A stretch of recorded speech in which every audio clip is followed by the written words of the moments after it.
Dans cette deuxième partie de la deuxième rencontre avec Adégrad, nous allons maintenant parler, puisque nous sommes à élaborer sur les outils du kabbaliste, mais aussi il faut bien définir ce qu'est le kabbaliste. Nous avons remarqué à la fin de cette première partie de cette deuxième rencontre que Adégrad lui-même est un kabbaliste choisi. Alors Adégrad, que penser de toutes les autres écoles de Kabbale, de tous les autres kabbalistes, je pense à Béliot, Fabre d'Olivet, plusieurs autres?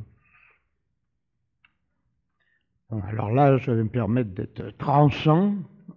Ni Abellio, ni Fabre d'Olivet ne représentent quoi que ce soit dans les écoles de Kabbale. Je suis net, et Abellio le sait. Et tous ceux qui se servent de la Kabbale, soit en alchimie ou en astronomie ou en magie, qui connaissent des rudiments de la Kabbale parce qu'ils savent que ce sont des outils de travail, qu'est-ce qu'on peut penser de ces écoles et de ces maîtres?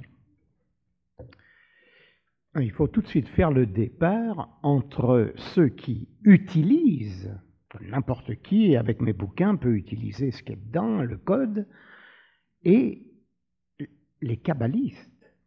Être kabbaliste, c'est une chose. Qu'est-ce que c'est qu'un kabbaliste? D'abord, c'est un homme que l'on connaît mal, mais qui essaie, lui, de se connaître mieux. Il n'y a que quelques rares écoles de Kabbale. À l'heure actuelle, elles ne sont que dans des endroits précis.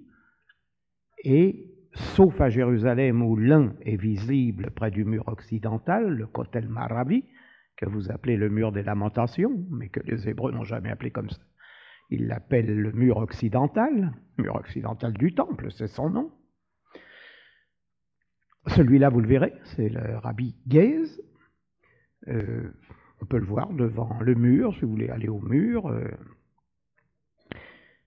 Les autres, vous ne les verrez pas, ni en Israël, ni en Union soviétique.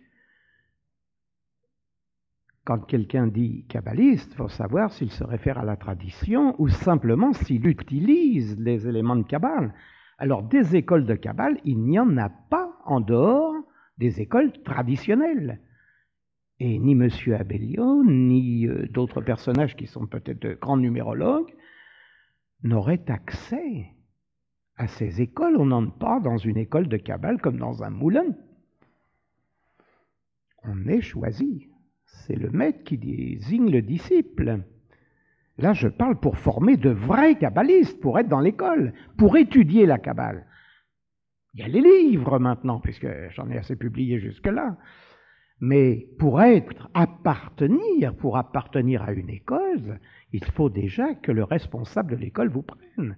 Et pour vous prendre, la première des choses surtout à ne pas faire, c'est de poser une question. Si jamais l'autre pose une question, il en a pour 20 ans avant qu'il puisse revenir se présenter. Alors, ça ne se passe pas tout à fait comme ça. Ce n'est pas l'université où on prend une inscription, où on se prépare à ceci, à cela. Ce n'est pas ça du tout. Et il faut bien faire le départ. Il y avait des écoles de Kabbale à travers toutes les générations, soit en Espagne, quand les Hébreux étaient en Espagne avec les Arabes, car ils étaient mieux sous le régime arabe que sous le régime chrétien en Espagne. Il y avait des écoles castillanes. Il y en avait une, la plus importante, c'est celle, à mon humble avis, celle de Gérone, dans le nord de la Catalogne.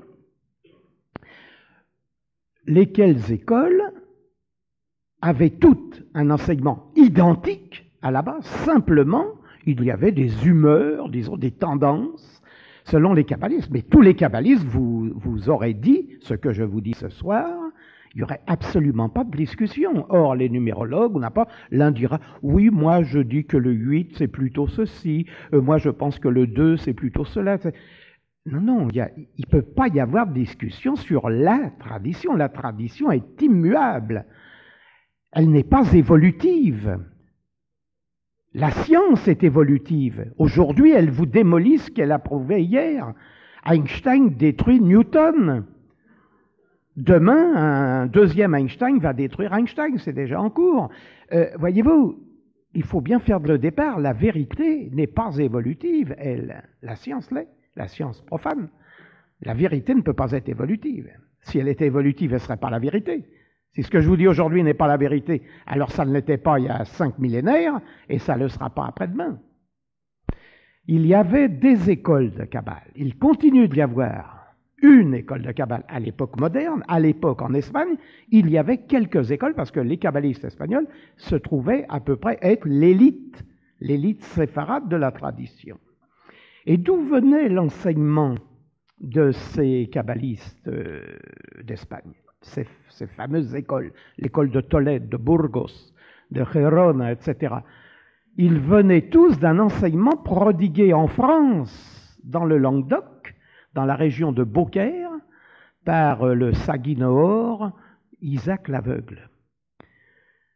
À cette époque, circulaient les éléments du Zohar, dont je vous ai parlé tout à l'heure, qui est le commentaire mystique de l'Écriture, qui se trouvait déjà dans un texte, et alors là, je vous en donne un supplémentaire, le Sefer Abaïr. On peut traduire le mot Baïr par le livre de l'éclat, de l'étincelle, si vous voulez. Voilà, c'est le livre de l'éclat ou de l'étincelle. Ce Sefer Abaïr circulait entre les mains d'une école de Kabbale tenue par une famille, qui se trouvait donc dans le Languedoc, et qui avait reçu ça parmi déjà certains auteurs orientaux, qui eux-mêmes le tenaient des Hébreux réfugiés en Babylonie, réfugiés, disons, déportés en Babylonie en moins 576 par Nabuchodonosor. Donc, des écoles de Kabbale qui suivent ce qu'on appelle chez nous la Shalchelet HaKabbala, c'est-à-dire la chaîne initiatique des kabbalistes. En dehors de ça, ça n'existe pas. C'est de l'amateurisme. Alors, il n'y a pas de nom, il y a des écoles. Et les deux principaux, ceux auxquels je me réfère moi dans la tradition, sont Yaakov ben Shechet et Azriel, qui étaient de l'école de Jérôme, et qui est mon école, si vous voulez, au point de vue spirituel, et qui utilisent les techniques d'extase sur la méditation des lettres à la base de l'enseignement de Aboulafia. Alors, école de Kabbale, attention, n'appelez pas kabbaliste n'importe qui. Une fois, on m'a dit, en voyage, on m'a dit, je vais vous présenter un kabbaliste. Un kabbaliste, ici, là, à l'endroit où je me trouvais, ça me paraît étonnant, hein. Je le saurais. Et quand j'ai vu la personne, ben, évidemment, je comprends qu'elle se donne le titre, mais je suis extrêmement rigoureux sur l'étiquette. Là, si ce soir je vous parle au nom de la tradition kabbalistique, il ne s'agit pas de se fabriquer des termes de kabbaliste ou de ceci, cela. Disons-nous numérologue, disons-nous alchimiste, disons-nous ce que vous voulez. Mais la kabbale, c'est quelque chose de rigoureux. Il y a une chaîne initiatique, et si vous ne passez pas par chaîne initiatique, c'est pas la peine. C'est autant étudier n'importe quoi et rester sur une voie de garage. On a l'impression que, parce qu'il y a d'autres bricoles, évidemment, mais si on veut être sérieux, alors soyons sérieux jusqu'au bout. Ouais. Il y a plusieurs grands bonhommes en ésotérisme qu'on pense à Gérard Ancos, Papus, Alistair Crowley. Oui, je vous vois les mains en l'air au ciel, mais c'est ça, ils utilisent des techniques de la Kabbale. Et la Kabbale donne des secrets. Elle révèle ces secrets à celui qui l'étudie, même s'il n'est pas kabbaliste. Non, pas de danger. Vous voyez, l'un des reproches majeurs qu'on m'a fait quand j'ai commencé à publier mes ouvrages, on m'a dit, vous commencez à vulgariser la Kabbale. Donc ça risque de tomber dans n'importe quelle main, et demain, c'est pas vous qui allez fabriquer un golem, c'est un tel, et lui, il va s'en servir, il va l'utiliser à des fins non seulement de pouvoir personnel, car c'est si grisant, si tentant, mais justement, les enseignements de Kabbale ont cette particularité que vous avez d'abord le contenu livresque, évidemment, il faut quand même bien un minimum de bagages, mais attention, il n'y a pas de risque dans la mesure où les grandes découvertes kabbalistiques, le secret de la bombe atomique, par exemple, qu'a pris Einstein chez nous, l'éclatement du noyau primitif, etc., ne deviennent plus des secrets à partir de la minute où vous pouvez le maîtriser. Celui qui atteint parallèlement, parce que cette démarche n'est pas qu'une démarche scientifique au sens vulgaire du terme, c'est une démarche spirituelle. Or, au fur et à mesure que vous développez en vous ce noyau de lumière que crée le kabbaliste en lui-même, il y a des choses que vous ne pouvez plus faire. Parce que vous savez bien ce que l'effet du boomerang, vous savez bien que la pensée mauvaise se retourne contre celui qui l'émet. Émettez des pensées mauvaises et faites-moi confiance, c'est toujours lent dans la nature. La nature ne fait pas de saut, mais ça revient au point de départ. Alors vous pensez bien que le kabbaliste est trop bien placé pour savoir qu'il y a des choses qu'il ne fera pas. Combien de fois j'ai été sollicité? Pendant la guerre, les Allemands ont voulu me prendre de force pour leur groupe Tulé. Mais les Soviétiques ont voulu que j'aille à Moscou. Vous me voyez, moi, kabbaliste, aller donner des secrets de Kabbale dans un confort au Kremlin ou je ne sais où. J'ai la tête à ça. Non. Alors, vous comprenez, quand il y a un développement spirituel qui arrive, c'est comme si, je ne sais pas, un vrai chrétien, vous dites, il va assassiner quelqu'un. S'il est chrétien, il va faire couler le sang. Il y a une incohérence. Alors on me dit, oui, il y a un chrétien qui a assassiné. Je dis, c'est pas vrai, c'est pas un chrétien s'il a assassiné. Vous vous trompez d'étiquette. Alors dans ce domaine, c'est pareil. Si vous développez ce noyau de lumière, que les groupes Gurdjieff appellent le centre de gravité permanent, qui est pris dans la Kabbale, c'est l'enseignement de la Kabbale, eh bien, ce noyau de référence, si vous voulez, permanent, quand il devient noyau de lumière et que votre être à vous, j'ai expliqué ces jours-ci, que l'homme a d'abord été l'être de feu, Esh, avant d'être Adam, l'homme de terre, etc. Quand vous pensez que vous atteignez cela, mais il y a des choses qui ne peuvent plus se faire. On ne peut pas se conduire mal, si vous voulez. Voyez-vous? Alors, il n'y a pas de danger. Et des gens que vous citez comme Crowley ou Papus, c'est la plaisanterie. Comprenez, c'est la plaisanterie. Ce n'est pas de la Kabbale. J'ai une femme compositeur de musique sud-américaine à Paris qui a été dans les groupes Crowley, qui est arrivée il n'y a pas longtemps, quelques mois, disons, et qui est venue me trouver, elle était dans ces choses-là. Elle me dit, je faisais de la Kabbale, mais on m'a dit de me rapprocher de vous, que ça serait peut-être plus sain, disons. Alors je lui ai dit, mais qu'est-ce que vous avez fait? Elle m'a montré des choses. Et cette femme était complètement délabrée, détraquée, mais vraiment, je lui ai dit, c'est ça la libération de l'individu. Mais c'est exactement le contraire. Et cette femme, en quelques mois, a récupéré son talent et passe maintenant à France Musique les émissions, elle compose admirablement dans le style un peu de Schoenberg ou de ces choses-là. Elle s'est sauvée. Non, il faut faire très attention. C'est un domaine, vous savez, il est facile de trébucher. Et c'est pour ça il faut toujours bien mettre le wagon sur les rails. Si jamais vous ratez les aiguillages, c'est fichu. Des gens comme Papus, par exemple. Je crois avoir donné des renseignements déjà sur l'alphabet hébreu depuis que je suis là parmi vous. Eh bien, c'est dans Papus que vous trouvez la lettre To en hébreu, ou la lettre Vo, pour Tarv et pour Vav. To, le To des Grecs, la croix, qui n'existe pas en hébreu. Et les gens qui apprennent ça sont sûrs que Papus, alors je vous répète, ce qui était valable, tous les chemins, vous savez, mènent, dit-on, à Rome, ils mènent plutôt à Jérusalem, mais tous ces chemins qui ont permis à certaines gens de s'approcher de la voie. Il faut souvent casser des œufs pour faire des omelettes, et presque toujours. Eh bien, ils ont été induits en erreur par des gens qui eux-mêmes n'y voyaient pas clair. C'est tout le drame de l'occultisme de la fin du XIXe siècle et du début du XXe. C'est ça le malheur. Mais peut-être que grâce à ces gens-là, les gens ont entendu parler de quelque chose. Et pas si vous pensez sur le tarot des bohémiens, même de Papus, pour sortir de la cabane. Ben c'est pareil, qu'est-ce que c'est que ce tarot? Pas le tarot des bohémiens, moi je les connais, les bohémiens. On penserait que j'ai des amis bohémiens. Les tziganes, quand on rit, quand on entend parler de tarot des bohémiens, s'il y a Papus, vous comprenez, le tarot des bohémiens, il y a des bohémiens. Papus n'a rien à y voir. Et ce qu'il amène, bon, alors il y a des gens qui sont peut-être intéressés au vrai tarot à cause de Papus, ça c'est autre chose.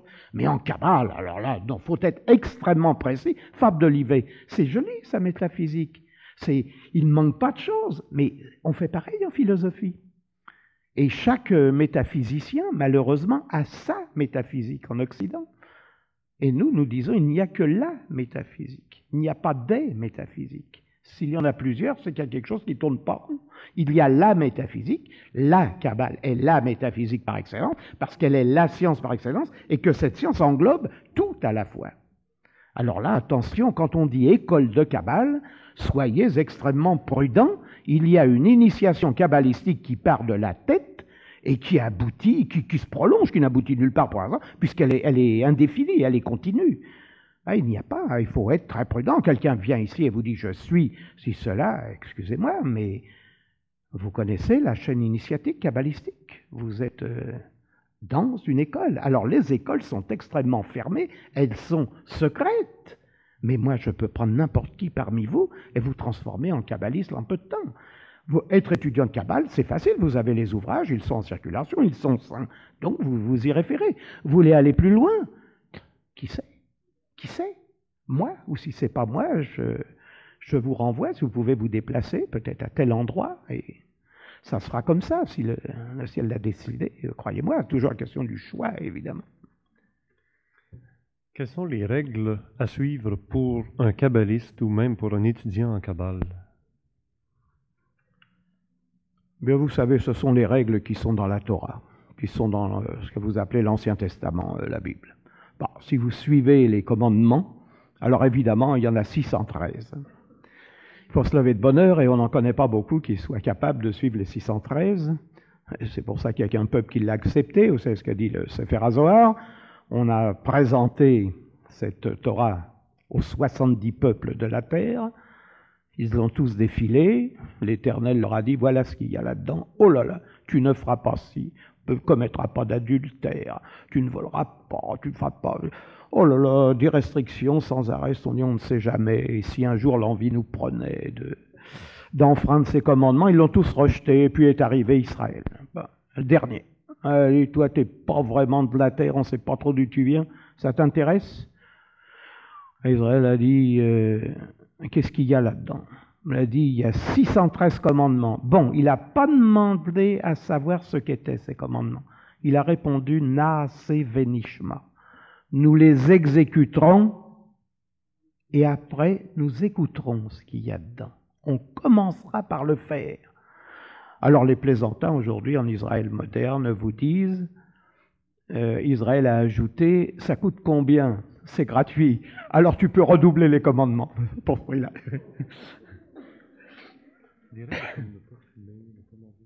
Alors évidemment, vous ne verrez pas un kabbaliste fumé. Je suis toujours désagréablement surpris quand je vois que les étudiants en ésotérisme assez avancé, par exemple, me parlent et sentent le tabac. C'est toujours, non pas désagréable moi de recevoir le tabac, je suis au-dessus de ça, j'ai formé mon écran il y a longtemps, mais vous neutralisez une possibilité de réception de certaines choses. Si vous ne fumez pas, vous vous rendez bien compte que celui qui fume, évidemment, a un barrage, parce que vous le ressentez, ce barrage. Il y a, évidemment, le tabac, il y a le café, il y a le porc, évidemment. Voyez, le porc, moi, je ne vous donne jamais de référence dans la démarche spirituelle. Il est toujours gênant quand on voit un pays comme la Chine, par exemple, qui était bien placé sur la voie à un moment avec le Tao et tout, et que la Chine est devenue ce qu'elle est devenue. Ben oui, la Chine a une production de porc excessive. Et vous savez que le Bouddha lui-même, le vénéré Bouddha, est mort empoisonné par une tranche de porc que lui avait offert un disciple. Vous voyez, c'est un signe. Pour nous, kabbalistes, c'est un signe. Alors, il y a, si vous voulez, dans la démarche spirituelle, les uns croient que ça n'a pas tellement d'importance. Je vous assure que celui qui ne mange pas de porc le sent à 15 mètres quand il y en a quelque part sur un comptoir ou je ne sais quoi. Et si vous savez discerner ce qui s'en dégage, vous n'avez qu'à même pas faire ça, mais prendre les statistiques des empoisonnements au régiment, je ne sais pas comment on dit ici, au service militaire, les tables communes, les cantines, etc. Dès qu'il y a un empoisonnement plus ou moins grave et parfois très grave, tout de suite, lisez le journal, vous verrez de la viande de porc ou à la rigueur de la viande de cheval. Pas de porc, pas de cheval, pas de lapin, etc. Mais il y a tellement d'autres bonnes choses sur la terre et les autres sont si bonnes. Le mouton est toléré, rien ne vaut l'agneau, rien ne vaut le bœuf, etc. Car les écoles de Kabbale, si certaines disent vous pouvez vous dispenser absolument de toute viande, ce n'est pas totalement interdit. Une partie, si vous voulez, des kabbalistes pensent, et je crois à juste raison, que dans l'hérédité, il y a une nécessité, vos pères, vos aïeux ont mangé de la viande, et il y a quelque chose qui crie en vous. L'hérédité, c'est quelque chose, ça existe. Alors il y a donc évidemment un régime alimentaire et un mode de vie. Mais vous savez, le plus grand mode de vie que je puisse vous indiquer, c'est de vivre dans la joie. Il ne faut pas que ce soit contrition. Vous dites, oh, j'ai pas le droit de faire ça. Alors cela, je ne ferai jamais de la Kabbale. La Kabbale, c'est la spiritualité faite joie. Alors on ne rentre pas dans un temple et une chose, l'air désespéré, contrit en pensant comme les Gaulois que le ciel va vous tomber sur la tête. C'est le contraire. Et on n'a pas peur d'interpeller le Créateur et de lui dire ça va pas. Pourquoi la gazelle est mangée par la lionne affamée? Et pourquoi des enfants naissent aveugles, mongoliens, etc. Il faut savoir interpeller. Parce que dans la Kabbale, on vous enseigne que le Créateur aussi a besoin de vous pour parfaire cette création. Ça, c'est aussi une des grandes leçons de la Kabbale. Alors, si on veut aider le Créateur à parfaire la création, savoir où il y a des défauts et essayer en tant qu'homme de le corriger. L'alimentation, toutes ces petites choses aussi que vous avez signalées sur le côté, ce sont des impératifs, mais croyez-moi, ils ne comptent plus à un moment donné. Ça n'a aucun intérêt, fumer. Avez-vous regardé quelqu'un qui tire sur sa cigarette et qui allume mégot après mégot et qui écrase nerveusement et qui finit par ne plus se passer de ce geste qui écraserait n'importe quoi parce qu'il faut faire ça, cette dépense d'énergie inutile, c'est terrible. Je sais bien qu'avec vous, certainement, une grande partie a encore l'habitude de fumer. Mais c'est tellement facile de ne pas fumer. Si vous savez comme on se sent bien et comme on plaint ceux qui fument quand on passe devant un compartiment de fumeurs, par exemple, c'est la catastrophe. Si les gens voyaient, mais ils ne font pas de Kabbale et ils ne voient pas. Il n'y a que certains clairvoyants qui voient. Mais les autres ne voient pas. Mais celui qui voit se dit, on se plaint de ce monde, mais vous savez, on contribue à sa pollution. Et parfois, des gens avertis. Ah, si je parlais de la grande masse qui n'est pas là ce soir, évidemment, car ils ne savent pas. Mais les gens avertis qui hésitent, c'est pas possible, je ne peux pas me passer, mais si, on peut se passer tout. Je me suis laissé dire que Adégrade mange beaucoup de chocolat. Oui, c'est peut-être une coïncidence. Oui, je déjeune au chocolat, je ne bois pas de café et j'aime bien déjeuner chaud, bouillant. Alors, si ça peut intéresser le public, eh bien, je déjeune au chocolat. Je mange du chocolat, comme ça, des petites plaquettes, et puis j'ai surpris notre ami Richard Glenn qui me conduisait en voiture à Québec, sortant de sa poche quelque chose pour m'offrir la voiture, et c'était à base de chocolat, et ça tombe bien, j'aime, il dit moi aussi, il y a des points comme ça de connivence. Oui, mais quand on connaît l'origine du chocolat et de la terminaison alt, on pourrait peut-être... Oui, bien sûr, c'est pas ça qui m'a décidé, c'est peut-être le goût, le palais, ou alors, comme je vous dis, on ne choisit pas, même le goût du chocolat m'a été choisi. Il est un fait que le mot chocolat, chocoatl, on retrouve toujours la racine des Atlantes, atl, et que ça va aussi bien de Quetzalcoatl d'un côté au mont Atlas, qui limite la côte africaine, et lesquels monts Atlas, curieusement, puisque Richard fait allusion à ça, les monts Atlas, qui explique bien l'existence de l'Atlantide. Les monts Atlas se terminent et, comme par hasard, le pays qui suit n'est pas l'Algérie, mais la Kabylie, c'est-à-dire le pays de la Kabbalah, le pays de la réception de l'enseignement. Et les Algériens et les Kabyles, c'est deux choses différentes. Il y a les Algériens et il y a les Kabyles. Et puisqu'on parle de ça, la reine des Berbères, la seule reine qu'aient jamais eu les Berbères, qu'on appelait la Caïna, Cohen, la Caïna était juive. Alors oui, la péninsule ibérique, bien sûr, on est encore sur le pourtour méditerranéen. Je vous l'ai dit, en latin, le mot hébreu se dit ibéri. En hébreu se dit Ivri ou Ibri. Et le mot arabe, je vous le signale au passage, c'est le même mot. Les deux lettres intérieures sont simplement inversées. Arbi, Ivri, c'est I-B-R-I, R-B-I. Il y a juste une inversion, c'est le même mot, c'est les mêmes. Ils sont cousins. Irvi, Ivri. Alors ce mot Ivri, qu'est-ce que ça veut dire d'ailleurs Ivri? On pourrait peut-être l'indiquer au passage. Qu'est-ce que c'est qu'un hébreu? Le mot Ivri veut dire, on appelait les Ivris ceux qui venaient de l'autre côté de l'eau, de l'autre côté du fleuve. C'était le nom qu'on donnait de l'autre côté de l'Euphrate à ceux qui venaient de Mésopotamie, ce qui est l'Irak aujourd'hui. Les Hébreux vivaient là. Abraham est sorti d'Ur-Kasdim, que vous appelez Ur des Chaldéens. L'Ivri, on l'appelait, on disait, c'est celui de l'autre côté du fleuve. Ça a donné votre mot anglais, over. Uber en allemand, ce qui passe au-dessus, ce qui est au-dessus. Et en France, vous avez des villes comme Ivry, Ivry-sur-Seine, elles sont au bord de la Seine, ces villes, Évreux, au bord de la Seine, etc. Les Éburons, en Belgique, dans la Gaule belgique, entre la Meuse et l'Escaut. Toute la racine hébreu. Alors les Hébreux venaient de la tribu, les marins venaient de ce qu'on a appelé les Phéniciens, qui en vérité étaient les Hébreux de Haïfa, la tribu de Saboulon.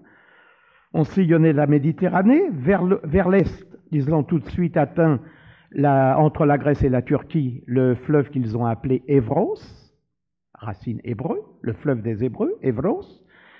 Le nom est resté, prenez les atlas de géographie, vous trouverez entre la Turquie et la Grèce le fleuve Évros. Arrivés en Espagne, ce qui allait être l'Espagne, ils se sont arrêtés au fleuve qui s'appelle l'Ebro, l'Ebre en français, Ebro. Et la péninsule est devenue la péninsule des Ibériques, c'est-à-dire la péninsule des Hébreux, la péninsule ibérique. Et Francisco Franco, dictateur franco, était un juif marin. Vous avez toute la péninsule hébraïque, tout le long, ça continue comme ça, jusqu'à la Bretagne, jusqu'à la Grande-Bretagne. Qu'est-ce que c'est qu'un anglais, un british? C'est un mot hébreu, berit ish. Berit, l'alliance, ish, l'homme de l'alliance. Et dans la famille royale anglaise, tous les enfants sont baptisés et portent le nom secret de David, quand il n'est pas officiel, comme dans toute désignation initiatique. Et les marins de la tribu de Saboulon, quand ils sont arrivés, il est bon de savoir ces points de repère d'histoire et de géographie. Quand les marins sont arrivés à la hauteur de l'Écosse, ce qu'on appelle l'Écosse, c'est quoi? C'est Scotland. Qui peut me donner la définition du mot Scotland? C'est le land de Scott, le land des Sukkot. Les marins hébreux qui sont arrivés au large des côtes d'Écosse ont vu des cabanes de pêcheurs tout le long. Ils ont dit c'est le pays des cabanes. En hébreu, les cabanes, ça se dit Sukkot. Une soukha au pluriel des Sukkot. Ils ont appelé le pays des Sukkot. C'est devenu Sukkotland, Scotland. Et c'est tellement vrai que juste en face, vous avez d'abord le port d'Aberdeen, déjà chez eux, qui est un nom hébreu. Et puis en face, vous avez les Hébrides, les îles Hébrides. Je ne parle pas des nouvelles Hébrides, puisque ça, c'est qu'une répétition. Les Hébrides, les îles des Hébreux. Alors tout le long, vous retrouvez ça. Mais ce qui est plus grave, c'est que vous allez en Amérique, et que nous y sommes. Je me croyais en Australie, excusez-moi. D'un seul coup, je ne sais pas, bilocation, c'est là. Et donc, en Amérique, si vous voulez, eh bien, vous retrouvez chez les Mayas toutes les racines et même le profil sémite des Mayas, qui est typique au Yucatan. C'est très intéressant. Mais enfin là, Christophe Colomb, Colomb était un juif de Gênes, c'était un juif génois, pas. Et il est parti avec ses caravelles. Pourquoi faire? Il est parti quand? En 1492, c'est-à-dire l'année où les Hébreux ont été chassés d'Espagne, vers une terre où on allait leur foutre la paix et qui devait s'appeler l'Amérique, non pas du nom de Colomb, mais du nom d'Americo Vespucci. Et il a emmené les frères hébreux en Amérique, et Dieu sait si j'en ai connu en Amérique du Sud, qui ne se savent pas du tout descendants d'hébreux, et qui s'appellent Ben Simon et Ben Arides et je ne sais quoi. Et ils ont tous des noms hébreux et ils portent des croix. Alors, pour porter des croix, ils sont tous évidemment catholiques, mais d'origine hébraïque. Alors Colomb est parti avec ses caravelles, et quand il est parti, J'ai raconté ça dans le livre Le temps des Kabbalistes, je croyais que tout le monde le savait, je ne savais pas. Il est parti avec un interprète hébreu à bord, Luis de Torre, qui était hébreu lui-même. Il est parti avec un interprète hébreu parce qu'il a dit on part par l'ouest, mais il ne partait pas vers une terre inconnue. Il savait où il allait. Il a dit là-bas, il y a des tribus. Ah, ils sont partis à la charge des tribus, mais entre-temps, il s'était passé des tas de choses. Alors, vous voyez, si on fait l'histoire du monde et de... Alors, oui, bon, alors Québec, vous avez une exclusivité, c'est que le nom de votre pays, vous savez l'importance que les Hébreux attachent au nom et à l'initiale du nom. Nous avons, mon cher Glenn, la même initiale, le G, qui est le mouvement, le guimel. Et nous allons nous trouver là devant l'interprétation, disons, du simple nom qu'on retrouve dans la Bible à chaque courant, mais pour ce qui vous concerne, vous, en tant que Québécois, le Québec porte, et pour nous c'est frappant, c'est peut-être la raison pour laquelle je reviens sans cesse chez vous, votre pays porte l'initiale de la Kabbale. Kof, le Kof de Québec, pas le Kof de Québec, c'est l'initiale de la Kabbale, de Kabbalah, qui est un mot hébreu, qui veut dire réception, accueil, n'est-ce pas? Et c'est vrai que votre accueil est chaleureux au Québec, l'accueil québécois est fantastique, qui connaît le monde entier, sauf la Chine et le Japon, mais enfin tout le reste. Je suis obligé de reconnaître qu'il y a cet accueil, qui est l'accueil des kabbalistes. Et de même que je vous parlais de la Kabylie tout à l'heure, qui est le pays de la Kabbalah, et ces gens-là, les Kabyles, ont une autre démarche, une autre manière de faire que leurs frères algériens, les Arabes d'aujourd'hui qui vivent en Algérie, sont tout à fait différents des Kabyles, et de faciès, et de comportement, et de structure mentale. Vous avez, vous, l'initiale de la Kabbale, le Québec. Parce qu'il faut savoir que, pour nous, ce n'est pas de la littérature, l'homme habite son nom. Toute la Bible vous prouve que l'homme habite son nom. Et si ce n'était qu'une question simplement de phonétique, on dirait, bon, celui-là, ça avait un nom déplorable, on lui change son nom pour qu'il ait... Non! Son nom va avoir le sens qui va orienter sa vie. C'est pour ça le choix d'un prénom, très souvent. Ça a l'air de rien, mais c'est énorme. L'homme habite son nom, le nom est un nombre en hébreu. Alors, qui change de nom, le premier en hébreu? Eh bien, c'est Abraham. Comment s'appelle-t-il quand il sort de Ur-Kasdim, qui est le Ur des Chaldéens, d'après votre traduction, mais qui veut dire feu des magiciens. Ur, c'est le feu, Kasdim, c'est magicien. Abraham sort d'Ur-Kasdim. Sa femme s'appelle Sarai, avec un yod à la fin, qui est le signe de la lettre masculine. Sarah qui veut dire princesse. Et puis, il n'a pas d'enfant. L'Éternel lui change son nom, dit la Bible. Tu ne t'appelleras plus Abraham, mais Abraham. On ajoute la lettre E, qui est la lettre femelle dans Abraham, pour qu'il y ait une naissance. Et il lui dit, de toi sortira tout le peuple de la terre, etc. Et Sarai perd le yod, il lui dit, tu l'appelleras Sarah. C'est elle qui perd le yod masculin, c'est lui qui prend la lettre féminine. À partir de ce moment-là, ils ont Isaac. Et la lignée, le destin d'en haut veut qu'une lignée soit chargée de transmettre un message. Ça passe par ce canal, on change le nom. Mais on le change sans arrêt dans la Bible. Ésaü, Esav en hébreu. Pourquoi on dit Ésaü? Je n'ai jamais compris. On traduit les noms comme ça. Bon, Ésaü, le nom que vous connaissez, le roux, hein, qui est roux. Et le plat de lentilles aussi est rouge. Rappelez-vous que c'était des lentilles rouges, pas ce fameux plat de lentilles pour lequel il a vendu son droit d'aînesse. Eh bien, Ésaü, par 3 fois dans la Bible, on lui dit « tu es Édom ». Édom veut dire rouge, c'est vrai. Mais Édom, en hébreu, veut dire Rome. Vous voyez la signification? C'est pourquoi tout à l'heure vous parliez des papes. Après le dernier pape, un kabbaliste va enseigner dans Rome. Voilà la tradition. Alors, vous avez Édom qui change de nom. Ésaü, c'était Ésaü, ça vient de... Mais ne croyez pas que ça se limite, que là, Jacob, Yaakov, quand il y a le combat avec l'ange, rappelez-vous, le combat, on ne sait pas trop avec qui. Moi, je vous dis avec qui, dans les clés secrètes d'Israël. Hein. C'est écrit noir sur blanc, je vous ai donné toutes les références, toutes les pages. Bon, il se bat avec des Elohim, dit la chose. À Machané. Hein, d'ailleurs, l'endroit, quand il dit le camp de ceux qui sont venus se battre, là, il dit « nous l'appellerons Machanaïm ». C'est un pluriel double en hébreu.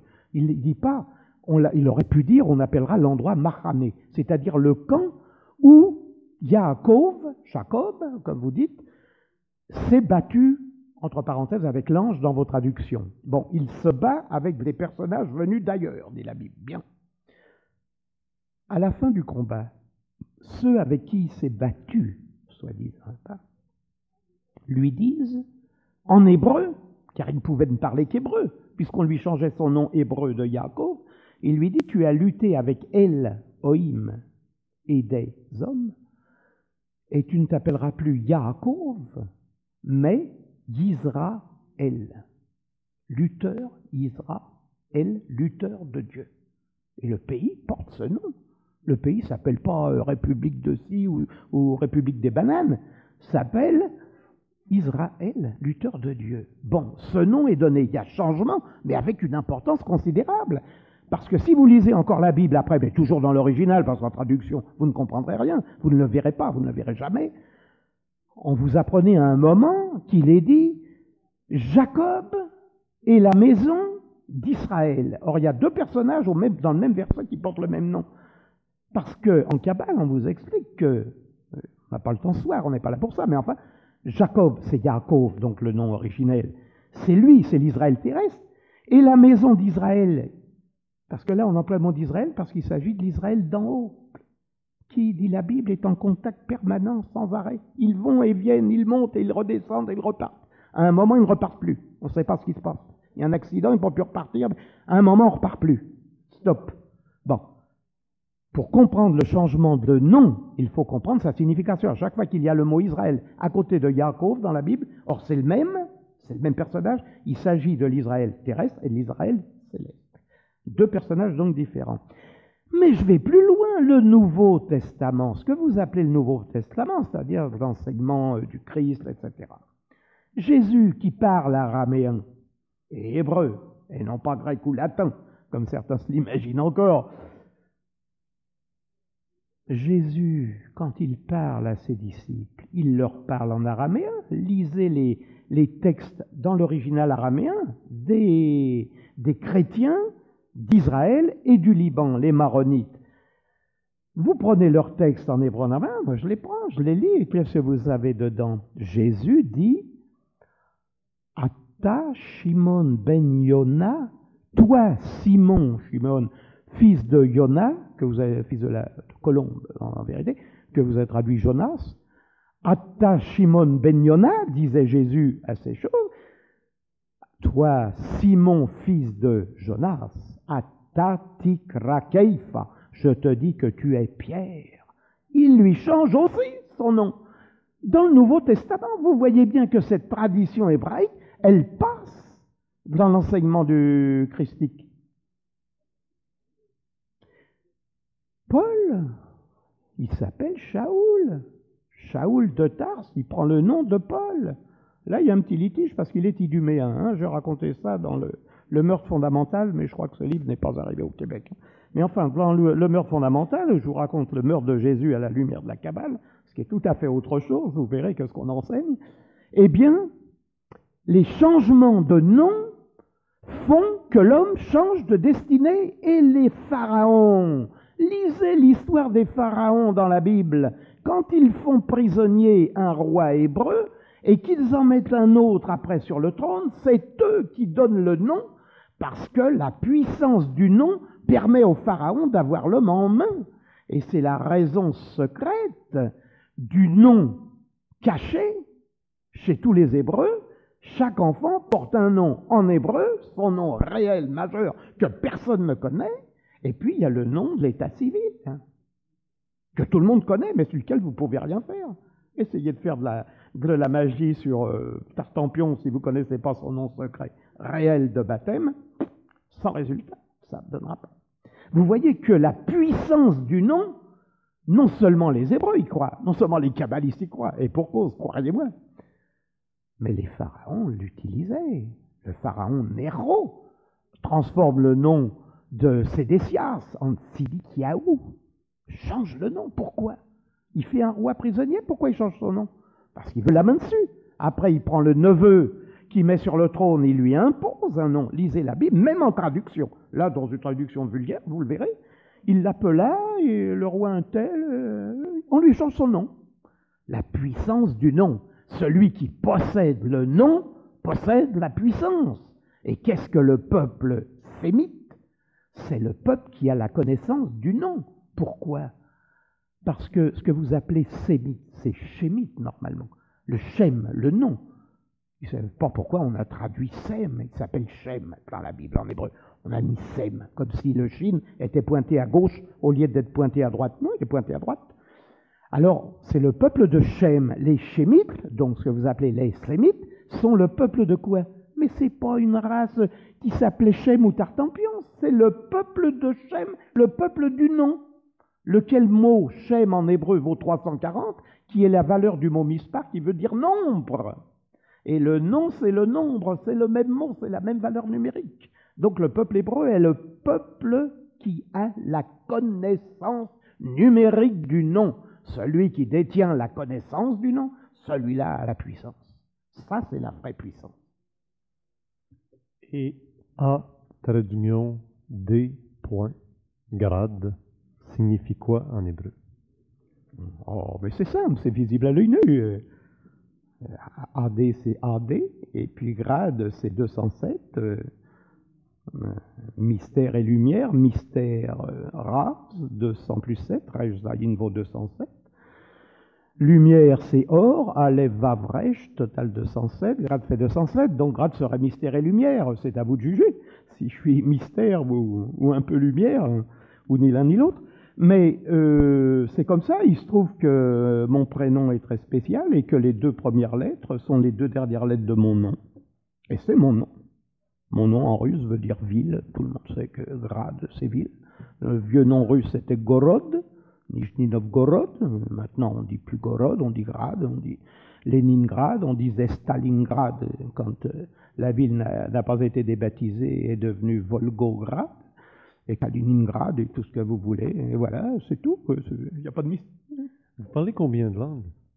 Oh, ça se compte pas. Il ne faut jamais dénombrer, vous savez, parce que on vous dit dans la Bible, évitez de compter ni les hommes, surtout pas les hommes. Vous savez que David, une fois, a voulu recenser son armée. Il était en guerre avec les pays voisins, comme par hasard, et toujours de bons voisins.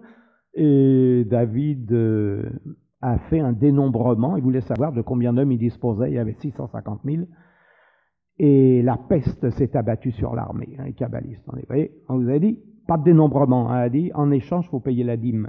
Alors il y a une dîme, il y a une espèce de rachat qui se fait, même aujourd'hui en Israël, pour les recensements. On ne donne pas le nombre exact, on ne sait jamais, on ne veut pas le savoir, on veut savoir à peu près, parce qu'il faut faire plus ou moins certaines prévisions, mais on doit toujours, ce qu'on appelle, payer la dîme pour éviter que la peste s'abatte. Et étonné, je vous dis la peste. Voilà encore un enseignement de Kabbale. Il y a une fable de La Fontaine qui dit la peste, puisqu'il faut l'appeler par son nom. Vous voyez comme une chose entraîne l'autre, mais on est toujours dans la Kabbale, on ne sort pas du sujet. La peste, puisqu'il faut l'appeler par son nom. Et bien justement, quand un Hébreu lit une fable de La Fontaine, je ne sais pas s'il les lise en français, mais enfin, il saute en l'air parce que en hébreu, on ne dit pas la peste. On ne nomme pas une maladie de crainte de la susciter ou de la provoquer. On dit la maladie autre, la maladie acher. Quand on dit la maladie autre, on n'a pas prononcé son nom, mais on sait que c'est la peste. Mais on ne dit pas le nom. Voyez l'efficacité redoutable du mot. Ne l'évoquez pas, comme on dit, parlez pas de corde dans la maison d'un pendu. Ne parlez pas de peste. Alors vous apprenez en lisant la Bible que la maladie autre, la maladie acher, s'est abattue sur l'armée de David parce qu'il a procédé au dénombrement. On ne joue pas avec ces choses. Il y a la langue hébreu, araméenne. Combien y a-t-il de dialectes pour bien comprendre tout l'enseignement hébreu? C'est très clair. C'est très simple. La langue sacrée, la langue des temples, qui était la langue des temples égyptiens, c'est l'hébreu. L'hébreu sacré. La langue populaire, c'est le chaldéique. C'est de l'araméen. C'est un hébreu que je ne peux pas dire dénaturé parce que c'est une langue. L'araméen, c'est devenu une langue qui est encore parlée, je vous dis aujourd'hui, aux frontières d'Israël, dans certaines régions de Syrie que je connais. La langue populaire, la langue démotique, n'utilise en principe pas l'hébreu. Donc, c'est l'araméen, ce qu'on appelle aussi le chaldéique. Alors, il y a des dialectes, d'accord, le syro-jérusalémitain qu'on appelle, qui est un mélange de syriaque, lequel est lui-même un sous-produit du chaldéique, donc de l'araméen. Quand vous connaissez une de ces langues, vous en connaissez 10, il n'y a pas de problème, parce que les racines sont les mêmes, sauf certains mots. Le premier mot de la Bible, évidemment, je suis en pleine contradiction, parce que le premier, en araméen, si vous lisez la Bible en araméen, elle commence par Bekadmin, et en hébreu, elle commence par Bereshit. Évidemment, ce n'est pas le même mot. Mais à part ça, et encore que Kedem, ça a tout de même aussi la signification dans la traduction de ce qu'on a donné pour le commencement, tous les autres mots, les finales varient un peu. Alors on peut supposer que la prononciation qui finit en chaldéique avec des aleph, des a, il y a beaucoup de a. Pour ça que dans les choses, dans le Nouveau Testament, quand on vous donne des termes qui sont restés en araméen, quand Jésus a parlé avec des disciples, Maranatha, des choses, ça c'est araméen. Les finales trahissent l'araméen. Il y a une différence. L'hébreu est la langue sacrée. La langue populaire, c'est l'araméen. Pas aujourd'hui, parce qu'en Israël aujourd'hui, on ne parle presque pas l'araméen. On parle surtout, sauf chez les Samaritains, en Samarie, mais on parle surtout le ladino, le judéo-espagnol, le judéo-arabe, le yiddish, etc., selon l'endroit d'où proviennent les exilés qui rentrent d'exil et qui rentrent chez eux. Bon, ça, ce sont, si vous voulez, des dialectes courants, mais qui n'ont plus rien à voir. La langue sacrée, c'est l'hébreu. Elle était dans les temples hébreux, et j'ai eu la satisfaction, l'an dernier, au cours d'un voyage en Égypte, où je dirigeais une croisière, en revenant des pyramides, nous sommes allés au musée du Caire, et j'ai découvert 2 cartouches sous une vitrine qui proviennent d'un tombeau de Pharaon, et ces cartouches portent des lettres en hébreu et en araméen. Ça, alors là, j'ai une preuve tangible pour la première fois, car jusque-là, ça ne se savait pas. Je l'ai fait confirmer par la guide qui parlait un excellent français qui était dans le musée. J'ai bien demandé si toutes les pièces qui étaient exposées provenaient bien du tombeau d'un pharaon certifié. Pas d'hiéroglyphe, pas d'hiéroglyphe. Qu'est-ce que c'est? Je ne sais pas. On a fait venir un grand savant, un membre de l'Institut de Paris, et qui est venu, que du ça devait être des signes de reconnaissance pour certains, c'est secret, ça n'a aucun intérêt. Je lui ai dit, je m'excuse, c'est de l'hébreu et de l'araméen. Voilà les lettres, elle a noté, maintenant tout le monde qui passera au musée du Caire saura que c'était bien la langue des temples, et c'est d'autant plus la langue des temples que les prêtres hébreux en Égypte ont donné la mesure de construction des pyramides. Ils n'ont pas seulement bâti les pyramides, le peuple hébreu, avec les fameuses briques faites dans les camps de concentration, mais les plans ont été donnés par les prêtres hébreux, les Kohanim, qui ont gardé le même nom d'ailleurs chez les Égyptiens d'aujourd'hui, et la mesure qui a été utilisée a été appelée par les anciens Égyptiens la coudée hébraïque, la coudée des Hébreux, et cette coudée hébraïque, vous la retrouvez dans les proportions de l'arche d'alliance. L'arche d'alliance des Hébreux a 8 coudées cubes de volume, et c'est exactement la mesure que les prêtres hébreux avaient donnée au coffre qui est dans la pyramide de Khéops. La coudée hébraïque vaut 0,50 et des poussières. C'est la 6e partie de la valeur de pi, c'est-à-dire la fraction 22 divisé par 7. 22, le nombre des lettres hébraïques, et 7. Je crois que vous êtes au courant de la valeur du nombre. Comme aujourd'hui nous sommes à étudier les outils du kabbaliste et aussi le kabbaliste lui-même, dans nos textes du Nouveau Testament, il y a quand même un texte qui n'est pas tout à fait associé au Nouveau Testament, même s'il fait partie du Nouveau Testament, mais qui n'a rien à voir avec la vie de Jésus, les évangiles. Il s'agit de l'Apocalypse de Saint Jean. Pourriez-vous nous situer l'Apocalypse de Saint Jean par rapport à la vision d'un kabbaliste? On mentionne beaucoup de choses en chiffres dont le chiffre de la bête, 666, etc. Oui, bien. Vous avez raison de l'évoquer. La Kabbale traditionnelle, en général, ne s'encombre pas de certains textes. Ce qu'on appelle apocalypse, c'est-à-dire révélation en grec, n'est-ce pas? C'est le titre. Pas révélation, je ne sais pas pourquoi on a laissé le mot apocalypse. Apocalypse veut dire révélation. Saint Jean, attention, Jean de Patmos. Hein, il y a plusieurs Jean hein, dans la littérature. Ce texte, oui, évoque en particulier le nombre de la bête. Et c'est un nombre d'hommes. Alors, j'ai lu énormément de bouquins où tout le monde a trouvé le 666, évidemment, parce qu'on le trouve dans Kaiser Néron, l'empereur Néron. Alors voilà, c'est lui, l'homme désigné par l'Apocalypse. On l'a trouvé dans je ne sais quoi, mais tout bêtement, tout bonnement, il suffit de dessiner un carré magique. Je l'ai reproduit, il était dans mon livre, mais que vous ne trouverez plus, qui s'appelait Le temps des kabbalistes, l'un des premiers qui a été tout de suite enlevé et pillé. Et puis, j'ai reproduit tout de même ce carré magique dans Initiation à la Kabbale hébraïque. Je crois qu'il y en a qui circulent ici, aux éditions du Rocher. Je l'ai reproduit dedans parce que, comme on ne le trouve plus, j'ai voulu le donner. Il vous suffit, vous savez ce que c'est qu'un carré magique? C'est un carré arithmétique où vous disposez soit 3 chiffres, soit 4, soit 5, soit 6, soit... À la queue leu, vous dessinez un carré et vous obtenez une somme égale, soit en diagonale, soit dans un sens, soit dans l'autre. Hein. On appelle ça un palindrome, si vous voulez. Un palindrome mathématique, mais qui devient un palindrome littéraire si vous transformez les chiffres en lettres.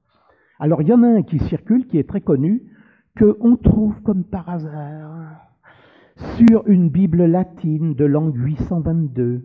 Il y en a un en tête de la Bible. Pourquoi aller mettre un carré magique en tête d'une Bible?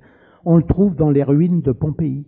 Pompéi, vous savez, englouti par l'éruption du Vésuve. Et on a trouvé un carré magique, on en trouve partout. Il y en a sur les murs d'une grange, en France, un vieux château perdu, etc. Un bout de mur. Le carré magique est resté. Il y a différents degrés. Or, il y a un carré magique qui s'appelle le carré du 5e degré. Donc, axé, à cause de ce 5 répartitions de chiffres, sur 65. 65 donnés dans diagonale, en long, en large. Et vous vous dites, bon, ben, quel rapport entre le carré magique et l'Apocalypse? Eh bien, votre nombre de la bête, il est tout bonnement là. Un carré de degré 5, je l'ai reproduit. Je vous ai d'abord mis des dessins, par exemple, vous pouvez simplement les consulter pour avoir une idée. Je vais dessiner des carrés magiques de 5 où ça ne peut pas donner 65 dans tous les sens. Il faut dire que 65, c'est le nombre d'Adonai en hébreu. C'est le nom que les Hébreux donnent à la divinité entre eux. Comme on ne prononce pas le nom de la divinité, il est imprononçable, on dit Adonai ou Hachem le nom. Mais Adonai vaut 65. Or, lorsque vous avez la répartition sur votre carré magique de ce nom, vous vous apercevez que si vous placez le nombre 13 au milieu du carré magique, tout votre carré s'articule et devient lisible et valable mathématiquement. Pourquoi 13? Parce que 13 en hébreu est le nombre de l'unité. L'unité se dit Echad, et la valeur du mot Echad, Aleph, Red, Dalet, égale 13. C'est le nombre de l'amour, Ahava, et rappelez-vous que je vous ai dit au début que en Kabbale tout est amour et que la divinité est Ahava, elle est 13.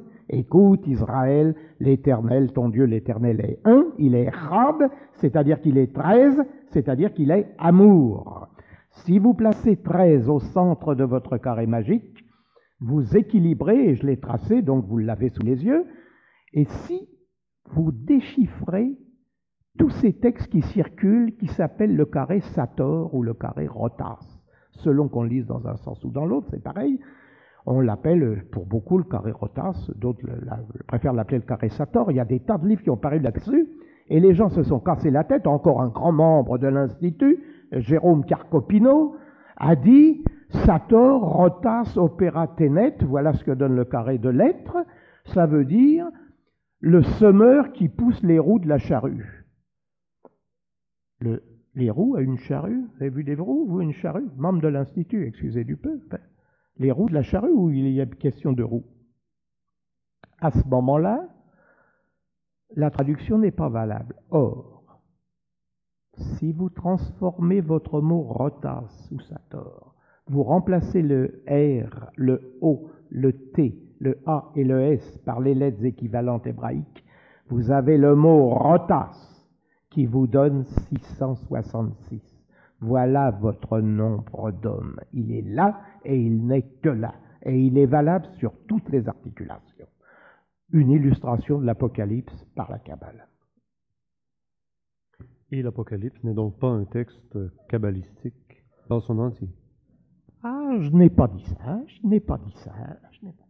Donc on y reviendra sûrement à des grades. Peut-être pour terminer sur cette partie de la conférence où nous avons vu l'importance des noms, le premier qui est venu travailler la terre du Québec s'appelle Louis Hébert. Oui, quand on lit l'histoire du Québec, je l'ai tout de même étudiée, elle m'intéresse. Et je me suis aperçu que le premier Français venu de Paris, un apothicaire, s'appelait Louis Hébert, et il est allé à Québec, d'après ce que je crois savoir. Enfin, il était né en 1575, il a dû arriver ici vers 1607 ou 1609, vous êtes plus calé que moi là-dessus sûrement, et il aurait défriché le premier la terre, il a planté le premier pommier. Or ce Hébert, le mot Hébert veut dire hébreu, encore un qui venait de l'autre côté de l'eau, over, Uber, vous voyez, à chaque fois qu'un homme est phare, tête de liste pour faire quelque chose, quelque part, comme par hasard, il porte un nom indiqué. Hébert, c'est le même mot dans la Bible, Hébert, le père des Hébreux. C'est le nom Hébert. Et c'est lui qui est venu là, c'était un apothicaire parisien. Et ce qui m'a frappé, c'est qu'il ait planté un pommier, parce que la pomme est à l'origine, vous le savez bien, d'après la Bible, d'une certaine tradition. L'homme a mangé la pomme. Au début, cette pomme offerte par Ève, or il se trouve que la pomme n'est pas dans la Bible, et que, automatiquement, vous le saurez si vous faites du latin, que le mot pomme et le mot mal est le même mot. Malum. Merci, Adégrade.